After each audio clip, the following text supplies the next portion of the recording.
आज की इस वीडियो के अंदर हम डिस्कस करेंगे एक्स्ट्रा आर्कुलर मूवमेंट्स के बारे में। एक्स्ट्रा आर्कुलर मसल्स कितनी टाइप्स के हैं, उनके फंक्शंस क्या हैं और एक्स्ट्रा आर्कुलर मोटेलिटी आपने कैसे चेक करनी है। तो इस वीडियो को एंड तक देखिएगा और इसके स्टेप्स बहुत ही अहम हैं, आपने ये सारे के सारे माइंड में रखने हैं। एक्स्ट्रा आर्कुलर मसल्स हमारी आई के अंदर वो मसल्स हैं जिनका जो ओरिजिन है वो आई बाल से बाहर होता है, इस वजह से हम इनको एक्स्ट्रा आर्कुलर मसल्स कहते हैं। ये टोटल 6 मसल्स होते हैं जिनमें 4 आपके रेक्टस मसल्स आ जाते हैं और 2 ओब्लिक मसल्स होते हैं।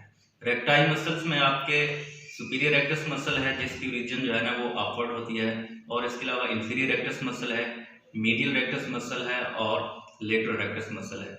और ओब्लिक मसल्स में आपके सुपीरियर ओब्लिक मसल आ जाता है और इंफीरियर ओब्लिक मसल आ जाता है।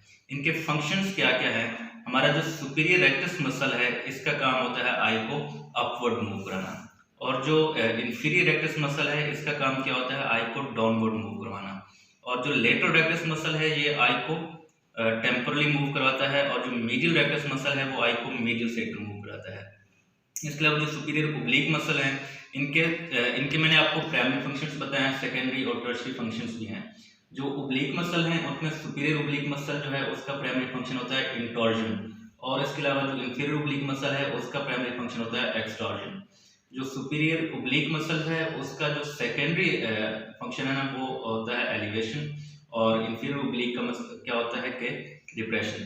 तो हम आपको बताएंगे टोटल मूवमेंट्स की टाइप्स हैं, उसमें आपकी एक तो यूनिएकुलर मूवमेंट्स हैं और दूसरी बाइनोकुलर मूवमेंट्स हैं। जो यूनिएकुलर मूवमेंट्स हैं उनको हम डक्शंस कहते हैं, और जो बाइनोकुलर मूवमेंट्स हैं उनमें 2 आ जाते हैं, वर्जन्स और वर्जेंसेस। जो डक्शंस हैं हम उनको एक आई अक्लूड करके चेक करते हैं, और इसके अलावा जो आपकी स्लो मूवमेंट्स होती हैं उनको हम परसूट मूवमेंट्स कहते हैं या स्मूथ परसूट मूवमेंट्स, और जो आपकी फास्ट मूवमेंट्स हैं उनको हम सेकेंड्स कहते हैं। तो डक्शंस को चेक करने का तरीका क्या है? आपने क्या करना है कि पेशेंट को बिल्कुल अपने लेवल पर, और उसके बाद आपने पेशेंट की एक आई को अक्लूड करवानी है। डक्शंस हम 4 पोजीशंस में चेक करते हैं, आप अपनी आई को अक्लूड करें, और आपका जो टारगेट होना चाहिए, आपका कोई पेंसिल या कोई भी ब्राइट ऑब्जेक्ट आप ले सकते हैं। आपने एक आई को बंद करवाना है और सामने ये प्राइमरी पोजीशन है बिल्कुल आई के सामने। आपने लेटरल साइड पर जो ये वाली डक्शन है ना इसको हम कहते हैं एबडक्शन।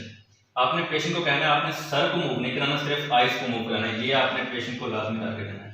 अब जो आपकी लेटरल साइड पर मूवमेंट है, आप यूनिएकुलर मूवमेंट चेक कर रहे हैं, तो ये क्या है? आउटवर्ड मीडियन प्लेन, ये आपकी होती है एबडक्शन, और जो टूवर्ड मीडियन प्लेन है ये आपकी क्या है? एडक्शन है, ये एडक्शन। और ये जो आपकी अपवर्ड मूवमेंट है ये आपकी सुपराडक्शन कहलाएगी, और जो डाउनवर्ड मूवमेंट है ये आपकी इंफ्राडक्शन कहलाती है। तो असल में हम मसल्स की मूवमेंट चेक क्यों करते हैं? इनके फंक्शंस को चेक करने के लिए कि जो इनके मसल्स के एक्शंस हैं वो ओवर एक्ट या अंडर एक्ट तो नहीं कर रहे। एक आई को क्लोज करें अपनी लेफ्ट आई को। अब इस साइड पर जो हम चेक कर रहे हैं ये हमारी कौन सी लेटरल रेक्टस को चेक कर रहे हैं। ये लेटरल रेक्टस का एक्शन है जो एबडक्शन है, और ये जो एडक्शन है ये आपकी मीडियल रेक्टस का एक्शन है, और सुपराडक्शन जो है आपका वो सुपीरियर रेक्टस का है, और जो इंफ्राडक्शन है ये आपका इंफीरियर रेक्टस का है। और हमारी जो बाइनोकुलर मूवमेंट्स हैं जो दोनों आइज को हम करते हैं एक साथ, तो उनमें आपकी वर्जन्स आ जाती हैं, और ये टोटल 9 पोजीशंस ऑफ गेज होती हैं। कितनी 9 पोजीशंस ऑफ गेज कौन कौन सी होती हैं? एक तो हमारी प्राइमरी पोजीशन है जो बिल्कुल सामने होती है, जिसमें आई जो है ना टोटली रेस्ट पोजीशन में होती है, और इसके अलावा जो आपकी राइट साइड पर जो हम करते हैं, ये राइट साइड पर ये आपकी दोनों आइज मूव कर रही हैं। ये आप इसमें देखें दोनों आइज मूव कर रही हैं, राइट का लेटरल रेक्टस और लेफ्ट का मीडियल रेक्टस यूज हो रहा है। ये वाली जो मूवमेंट है इसको हम क्या कहते हैं? जो आपकी राइट साइड पर होती है उनको आपने नॉमिनेट करना है डेक्स्ट्रो, और जो आपकी लेफ्ट साइड पर है आपने उनको नॉमिनेट करना है लीवो। तो ये जो मसल है इसमें राइट का लेटरल रेक्टस और लेफ्ट का मीडियल रेक्टस, ये दोनों आइज एक ही डायरेक्शन ऑफ गेज में मूव कर रही हैं। तो ऐसी मूवमेंट्स जो एक जिसमें दोनों आइज मूव करती हैं एक डायरेक्शन या सेम डायरेक्शन ऑफ गेज में, उनको हम वर्जन्स कहते हैं। तो ये हमारी कौन सी है? राइट साइड पर है, तो ये डेक्स्ट्रो वर्जन होगी। और ऐसे मसल्स जो कि हेल्प कर रहे होते हैं उनको एक ही position of direction of gaze में मूव कराने में, उनको हम क्या कहते हैं? योक मसल्स कहते हैं। तो इसमें जो राइट का लेटरल रेक्टस है और जो लेफ्ट का मीडियल रेक्टस है ये एक दूसरे के क्या होंगे? योक मसल होंगे, और ये जो पोजीशन ऑफ गेज है ये डेक्स्ट्रो वर्जन होगा, डेक्स्ट्रो वर्जन। और इसके अलावा आप जब भी आपने मूवमेंट चेक करनी है तो आपने पहले एक डायरेक्शन ऑफ गेज चेक कर ली, उसके बाद आपने फिर प्राइमरी पोजीशन में आ जाना है। अब हम इस पोजीशन में लेके जाते हैं, इसमें आपका अपवर्ड और थोड़ा सा राइट साइड पर, तो ये जो पोजीशन है ये हमारे है डेक्स्ट्रो एलिवेशन। इसमें आपके कौन से मसल्स चेक हो रहे होते हैं? इसमें आपका जो राइट का सुपीरियर रेक्टस चेक हो रहा होता है और जो लेफ्ट आई है इसका इंफीरियर ओब्लिक जो है ना ये मूव करा रहा होता है उसको अपवर्ड। तो इसका इंफीरियर ओब्लिक और राइट आई का सुपीरियर रेक्टस ये क्या होंगे? एक दूसरे के योक मसल होंगे और ये जो डायरेक्शन ऑफ गेज है ये डेक्स्ट्रो एलिवेशन है। अगेन आपने प्राइमरी पोजीशन में आ जाना है और उसके बाद आपने डाउनवर्ड और थोड़ा सा राइट जाना है। डाउनवर्ड और राइट की तरफ ये जो मूवमेंट है ये आपकी क्या कहलाती है? Dextro depression. तब जब आपने डेक्स्ट्रो डिप्रेशन चेक करना है आपने आई के जो लेफ्ट है थोड़ा सा इसको क्या करना है? एलिवेट कर लेना है।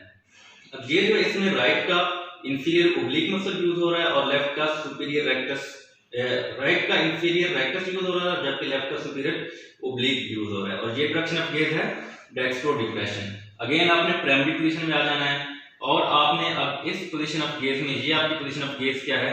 ये आपकी लेफ्ट साइड पर आप शिफ्ट हो गए तो लीवो वर्जन होगी। ये आपकी कौन सी है? लीवो वर्जन। और लीवो वर्जन में क्या है?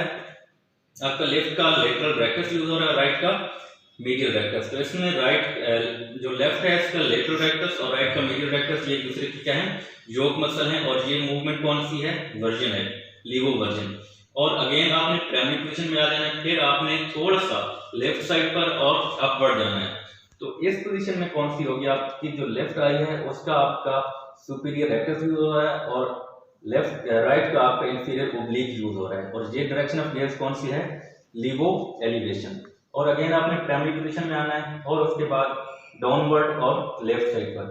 तो ये जो मूवमेंट होगी आपने अगेन लेफ्ट को एवर्ट करना है और ये जो आपकी पोजीशन ऑफ गेज है ये है लीवो डिप्रेशन। तो इसमें राइट का आपका इंफीरियर रेक्टस यूज हो रहा है और राइट का सुपीरियर ओब्लिक यूज हो रहा है जबकि लेफ्ट का इंफीरियर रेक्टस यूज हो रहा है। और ये तो आपकी टोटल हमने की है primary position, dextro version, levo version, dextro depression और डेक्स्ट्रो एलिवेशन, ये 7 पोजीशन है। और आपकी जो 2 पोजीशन रहती है टोटल 9 पोजीशन हमने बताई है। तो जो 2 पोजीशन रहती है वो आपकी कौन सी है? एलिवेशन, ठीक है ना। इसमें आपकी एलिवेशन है और ये आपकी डिप्रेशन है। तो प्राइमरी पोजीशन में एलिवेशन और प्राइमरी पोजीशन में डिप्रेशन ये आपकी 3 होगी और राइट साइड पर वर्जन जो है डेक्स्ट्रो वर्जन ये आपकी 4th हो गई और राइट साइड पे जो राइट साइड पर और अपवर्ड ये आपकी डेक्स्ट्रो एलिवेशन ये आप। और 6th कौन सी आपकी? डेक्स्ट्रो डिप्रेशन हो गई और 7th आपकी क्या कौन सी है? लीवो एलिवेशन है और लीवो डिप्रेशन। तो ये टोटल आपकी कितनी 9 पोजीशंस ऑफ गेज जो है ना ये आपकी हो जाती हैं। और ये मसल्स हम क्यों चेक करते हैं? बेसिकली हमारे जितने भी एक्स्ट्राकुलर मसल्स हैं उनकी एक नर्व सप्लाई है, उनको नर्व सप्लाई कर रही होती हैं। तो हमारे सारे आकुलर मसल्स जो हैं एक्स्ट्राकुलर मसल्स उनको सप्लाई करती है 3rd क्रेनियल नर्व जिसको हम ऑक्यूलोमोटर क्रेनियल नर्व कहते हैं, सिवाय 6th क्रेनियल नर्व के और 4th क्रेनियल नर्व के। जो 4th क्रेनियल नर्व और 6th क्रेनियल नर्व है वो हमारे लेटरल रेक्टस और जो सुपीरियर ओब्लिक हैं इनको सप्लाई करती हैं। सुपीरियर ओब्लिक और लेटरल रेक्टस के अलावा आपके जितने भी एक्स्ट्राकुलर मसल्स हैं उनको आपकी ऑक्यूलोमोटर नर्व या 3rd क्रेनियल नर्व सप्लाई करती है। जबकि जो सुपीरियर ओब्लिक मसल है आपका उसको 4th क्रेनियल नर्व या ट्रोक्लियर नर्व जिसको कहते हैं वो सप्लाई करती है। और इसके अलावा जो आपकी लेटरल रेक्टस है उसको आपका 6th क्रेनियल नर्व सप्लाई करते हैं। तो इन मसल्स की कोई भी पैरालिसिस होगा, इनकी कोई भी पाल्सी होगी या कोई भी पेरिसिस होगा तो आपको एक्स्ट्राकुलर मसल्स चेक करके ये आपको पता चल जाएगा कि कौन सी जो मसल की मूवमेंट है वो लिमिटेड है या ओवर एक्टेड है या अंडर एक्टेड है। तो ये स्क्वेंट में आपने करना होता है और इसके अलावा मसल पाल्सीज को चेक करने के लिए आपने ये चेक करना होता है। तो उम्मीद करता हूँ कि आपको जो ये मसल्स हमने करवाए हैं ये सारे आपको समझ आ गए होंगे। तो इंशाल्लाह एक नई वीडियो के साथ आपकी खिदमत में हाजिर हूँ।